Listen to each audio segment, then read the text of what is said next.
सगियो लग ॻोठ मोहम्मद बचल मंगणे जो जे रहवासी रिटायर्ड हेड कांस्टेबल गुलाम अली मंगणे जो नेशनल प्रेस क्लब सगियो पहुची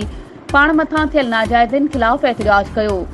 उन मौक़े ते एहतजाज कंदे रिटायर्ड हेड कांस्टेबल गुलाम अली मंगणे जो दाहींदे चयो त आऊं वापारी दुकानदार काशिफ हत्तार ऐं वकार हत्तार जिन खां खणंदो आहियां, जिन खे हर महीने बिल अदा कंदो रहंदो आहियां, पर बरसात सबबि मजबूरन मूं ॾांहुं 1000 या 1500 रहिजी विया हुआ। अॼु जीअं ई सुबुह जो ॻोठ खां दरगाह खानन शाह तरफ़ वञी रहियो हुअसि त नवाड़ू शहर ॿाहिरां SM बचाव बंद पुल वटि वकार अली हत्तार, काशिफ अली हत्तार, एजाज़ लख ऐं हिकु नामालूम शख़्स मुंहिंजी रस्ता रोक करे मूंखां 10,000 रोक रक़म फुर करण सां गॾु